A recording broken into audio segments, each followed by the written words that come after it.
Ібілістің адамды тамашалау қиссасы. Тәңірі тағала адамды топырақтан жаратқан соң, барлық мақұлыққа орынбасарын тамашалауды бұйырды. Періштелер жиналып, адамды айналып қарап көрді.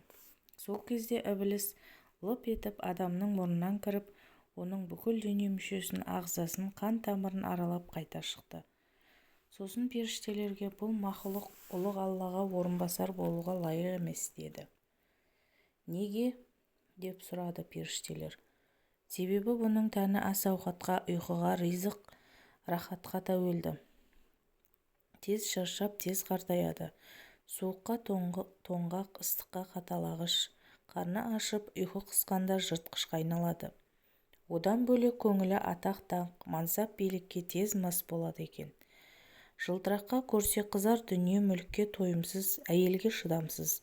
Құмарлығын қандыру үшін күнә жасап, қылмысқа тез ұрынады. Шектен шыққанда қан төгіп соғыс ашады. Мұның бізден артық жерін байқамадым. Тек түсініксіз бір нәрсе бар, деді ібіліс. Періштелер: ол не? Деп сұрады. Ібіліс: кеудесінің сол жақ тұсында жұдырықтай жүрегі бар. Сол жүрекке кіре алмадым. Ішінде не бар белгісіз. Құпиясын бір Алла өзі біледі, деді. Періштелер: адамның құлағы, көзі, мұрны бар екен. Осы сезім мүшелерімен Алланың хикметтерін танып білсе керек, деді. Ібіліс алақанымен адамның құлағын сипады да, мұның құлағын хаққа керең қылдым. Енді құлағымен дүниенің ғана сөзін еститін болады. Өсек-аяң бос сөзге құлағы түрік жүреді. Жын-пері періштенің сөздерін ести алмайды, деді. Сосын саусақтарымен көзін жанап өтіп, енді екі көзі ақиқатқа соқыр болды. Көзімен дүние тіршілігін ғана барлай алады. Алланың сырға толы хикметтерін бас көзімен көруге дәрменсіз еттім. Ақиқатты екі көзбен іздейтін болса, міндетті түрде адасады, деді. Сосын алақанын адамның аузына тигізіп: аузы Аллаға жақпас лас сөзге бейім болар, мән-мағынасыз бос сөзге үйір болар. Басына келер 10 бәленің 9-ын өз тілінен табады. Бісміллә демесе жеген асы арам. Мұның 5 сезім мүшесін Алланың хикметтерін танудан аулақ еттім, деп мақтанады. Сосын адамның қарнын ұрып көріп еді, бос балшықтан даңғырлаған дыбыс шықты. Іші даңғырлаған қуыс екен. Мақтағанды жақсы көреді. Мұның түбіне осы мақтан сүйгіштігі жетеді, деді. Ең соңынан жүрек тұсын саусағымен шертіп, осы жұдырықтай қызыл еттің ішінде не қасиет барын ұға алмадым. Оған іштен де кіретін жол жоқ. Ақиқатты таныса осы жүрегімен ғана қапысыз тануы мүмкін. Болмаса бұл мақұлықтың бізден артық қасиеті жоқ, деді масаттанып. Осыдан соң күллі періште Құдайға арыз айтып жалынды. Уа Тәңірім, сен адамды жаратпа, жер жүзіне таратпа. Бұл ертең тән қалауы үшін күнә жасап, қылмысқа ұрынады. Соғыс ашып, қан төгеді. Зорлық, зомбылық, қиянат, қорлық адамға тән екен, деді. Сол кезде Жаббар Хақ: әй сендер менің білгенімді білмейсіңдер. Оны қандай хикметтен жаратқанымды ұлы жаратушы өзім ғана білемін. Сендер білгіш болсаңдар, мына заттардың сырын ашып, табиғатын түсіндіріп беріңдер, деп қайықтан бір әлем шығарды. Бұрын-соңды білмейтін беймәлім әлемді көргенде періштелердің аузына құм құйылып тосылып қалды. Сол кезде Құдай тағала адамның тәніне өзінен рух деген затты үрлеп, жүрек көзін ашты. Қане орынбасарым, мына заттардың атын атап түсін түсте, ғылымыңды паш ет, деп әмір берді. Жүрек көзі ашылған адам іркілместен табиғаттың бүкіл ғылымын жайып салды. Періштелер адамның ғылымына қайран қалды. Сосын Құдай тағала: енді менің орынбасарыма сәжде жасап, оған құрмет көрсетіңдер, деп әмір етті. Ілім-білім сайысында адамнан жеңіліп пұшайман болған періштелер жапа-тармағай сәждеге бас қойды. Адамнан мін іздеп, Алланың шеберлігіне шек келтірген ібіліс қана іркіліп қалды. Адамның артықшылығын мойындауға тәкаппарлығы жібермеді. Менмендігін жеңе алмаған күйі шалқайып тұра берді. Тәңір тағала: әй ібіліс, сен неге менің әмірімді орындамайсың, деді. Ібіліс: ол топырақтан, мен оттан жаралдым, мен одан артықпын деді. Тәңірісі қаһарланып: шық менің дәргейімнен, өзін өзгеден артық қою менің ең жек көретін мінезім деді де Ібілісті қууды Жебірейілге тапсырды. Сол кезде Жебірейіл періште Ібіліске сұқ саусағын қадап тұрып: мына малғұнның мойнына қарғыс қамытын кигізіңдер деп періштелерге бұйырды. Жебірейілдің сұқ саусағы Ібілістің жүзіне тігінен қадалғанда оның бұрынғы періште сипатының бәрі ағып түсті. Тас төбесінен екі мүйіз, артынан салаңдаған құйрық шықты. Аяғы тұяққа айналды. Екі құлағы тік шығып, денесін қара жүн басты. Бұрынғы жарқын жүзі сол заматта солды да бет-әлпеті қорқынышты құбыжыққа айналды. Періштелер оны тырп еткізбей ұстады да мойнына қарғыс қамытын қинап кигізді. Сол сәтте Ібіліс қорыққаннан кіші дәретін бұтынан жіберді. Осыдан бастап сұқ саусақты адамға қарата шошайтуға болмайды деген тыйым қалды. Мұсылмандар намазда отырғанда Ібілістің осы ісін әшкерелеу үшін сұқ саусағын көтеретін болыпты. Куә болып қарап тұрған періштелер шүкіршілік етіп екінші рет сәждеге бас қойды. Намазда 2 ракат сәжде жасау періштелердің сүндеті екен. Қарғыс қамытын кигізген соң періштелер Ібілісті теңіздің суына тұншықтырды. Ол шыңғырып қасарысып бақты. Малғұнның денесі тигенін теңіз суы ішуге жарамсыз ащы суға айналыпты. Ібіліс судан шыққан соң ызаланып адаммен өштесті. Ол: адамның кесірінен қарғысқа ұшырадым, қиямет қайымға дейін оның ұрпағымен жауласамын, бірін қоймай азғырамын деді. Сонда маған тура бастайтын жалғыз жол шын пейіл мен таза жүрек. Ықыласты құлдарымды азғыра алмассың деді Тәңірісі. Саған шын берілген таза жүрек момын құлдарыңды азғыруға әлім келмес. Бірақ дүние менікі деп ойлайтын ғапылдардың біреуін қоймаймын. Бәрінің бағын байлап бақытын қайтарамын деді. Ібілісті теңізге тұншықтырып жатқанда балықтар жиналып оны айналшықтап қарап тұрыпты. Сол кезде малғұн аузын жаппай: ей балықтар, қамданыңдар, бастарыңа қатер төнді, мына құдайларың адамды жаратты. Ертең ол жерге түседі, оның асқазаны айуан атаулының қабірі, қомағай қарны тойдым демейді. Көрдіңдер де тұрыңдар. Ол ақылымен өзен, көлге, теңіз, мұхитқа ау салып, қармақ тастап сендерді аулайды. Ілінгендеріңді аямайды, ішек қарныңды ақтарып, етіңді қорек қылады. Олар ас-ауқатқа таласып, керек болса өз-өздерін де аямай қанға былғайды, деп адамды ғайбаттап жатты. Оның сөзін естігенде балықтардың зәресі ұшты. Қорқынышты хабарды дереу таратып бір-біріне жеткізе бастады. Малғұнның сөзіне сеніп, анық-қанығын сұрамастан өсек сөзді іліп әкетіп тарата жөнелген балықтарға Алласы қаһарын төкті. Сол заматта балықтардың тілін суырып алды. Содан бастап балық атаулы мылқау болып қалыпты деседі. Адамға жан кіргізу қиссасы. Тәңірі тағала рухты жаратып, денеге кір деп әмір етті. Рух жансыз қараңғы балшықтарының ішіне кіруге қорқып тұрды. Әрі жансыз дененің иісі де жағымсыз еді. Жебірейіл барлық періштеге құйқылжытып 7 сазбен зікір айтуды бұйырды. Адамды қоршай қаптаған қисапсыз періште сазда үнмен зікір айтып бастады. Рух саздың ырғағына ілесіп тербелгенде бір сәт өзін ұмытып мастық халге түсті. Сол кезде Жебірейіл оны тәнге жайғастырып үлгереді. Жан адамның башпайынан бастап кірді. Башпайға жан кіргенде ол жыбырлады. Жан тізеге жеткенде аяқтың жүргісі келді. Жаңа туған бөбектің жүргісі кеп талпынатын дегбірсіздігі осыдан қалыпты. Жан белге келгенде отырғысы келді. Қарынға келгенде аштықты сезді. Жүрекке жеткенде бойын үрей биледі.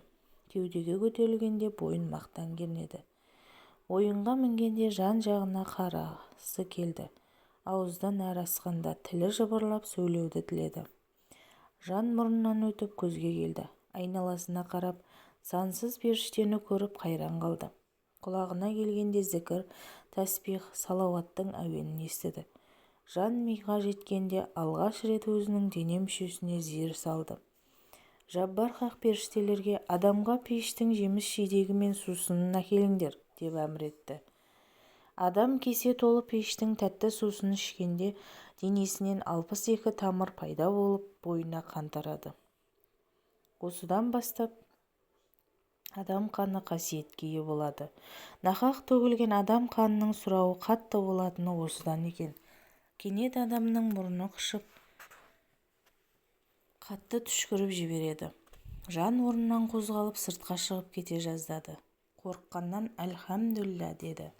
Сол кезде барша періште жаракым алла деді.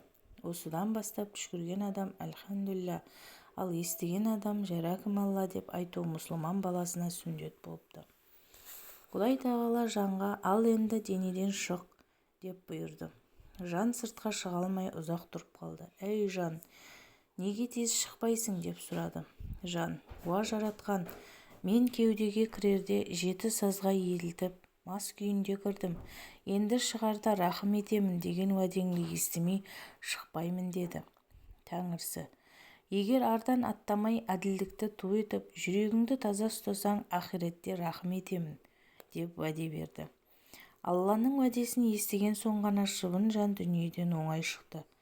Осыдан бастап күллі адам ұрпағына тауықпен, тумақпен өлмек тағдырдың шын қазасы болып бекіпті.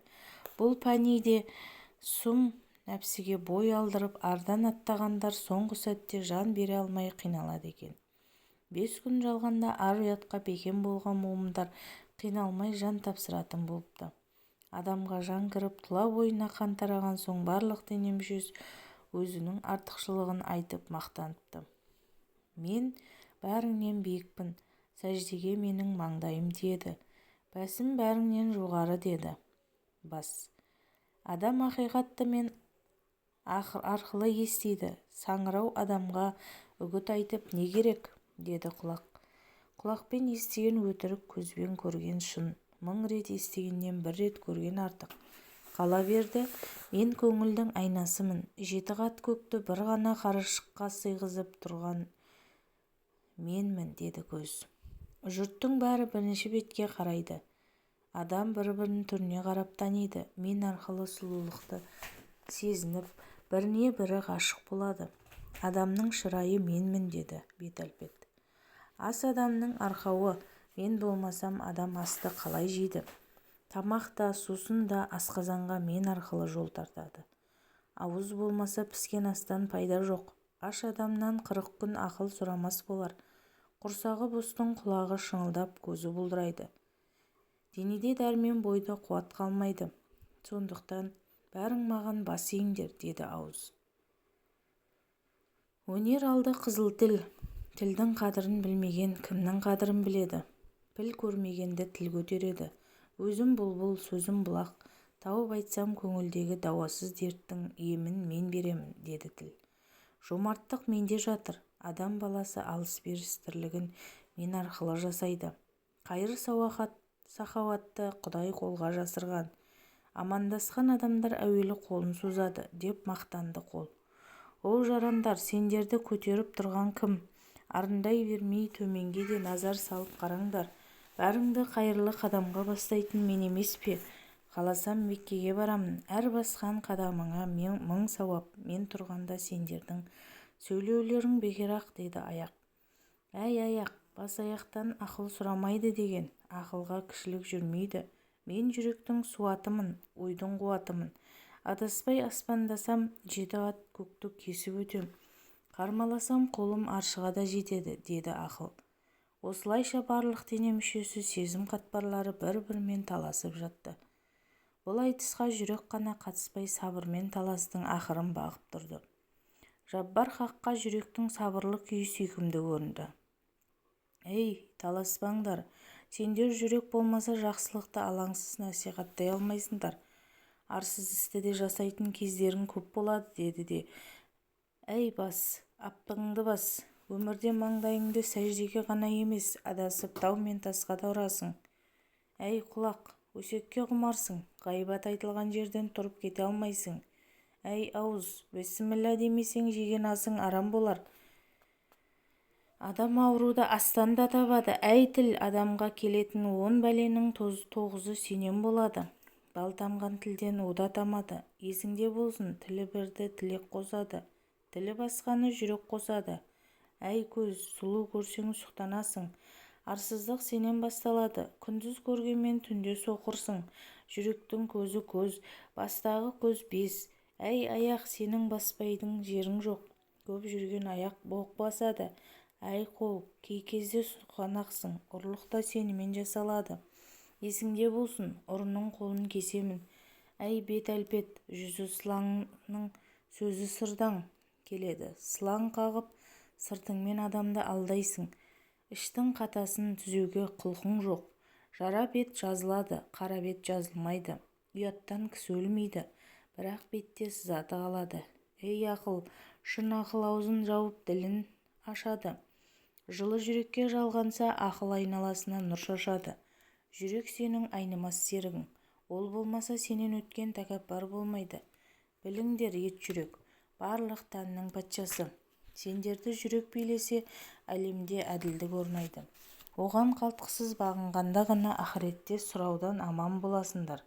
Ол мейірім, махаббаттың ұясы, ол бәріңнен артық деді. Сосын дене мүшелеріне назарын тігіп, әрқайсысының міндетін айта бастады.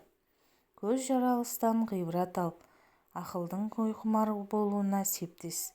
Кірпік пен қас сен екеуің көзді күзет. Ауыз арамды тартпа, адал асты таңдап же. Маңдай саған бақты қондырамын.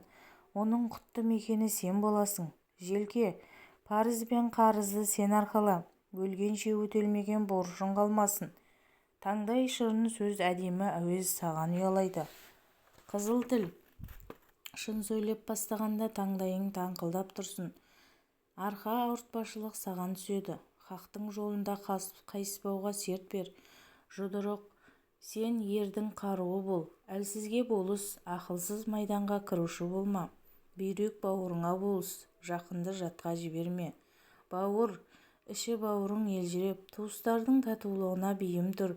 Ми, ақылға сауыт боласың. Сондықтан да сені ең қатты сүйекке, әрі ең үлкен биікке жайғастырдым. Шеке, паңдық мінез сенен болсын. Надандардың табалауына жол берме. Кеуде тәкаппарға керіл, момынға иіл. Шаш, адамның ажарын аш. Бет ұяттың барын білдіріп отыр. Тіс адамның қайраты бол. Көкірек қазынаның кеңі бол. Құшақ адал досқа ашық бол. Нұр шуағын сіңіріп, көрісуге асық бол. Тырнақ тазалықтың айнасы бол. Кірленсең көр азабын сенен бастаймын. Қарын, адал ризықтың орны бол. Арам астанда ауру табасың.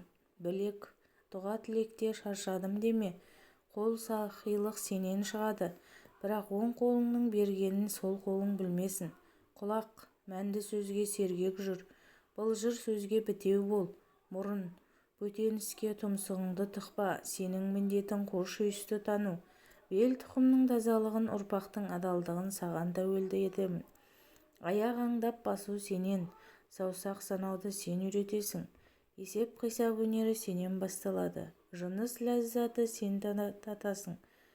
Бірақ құмарлыққа салынба, рухтың өсуін тежейсің деді. Осыдан бастап барлық адамның дене мүшелері өз орындарына жайғасып, өздеріне берілген іске бекем болған екен. Әңгіменің соңы.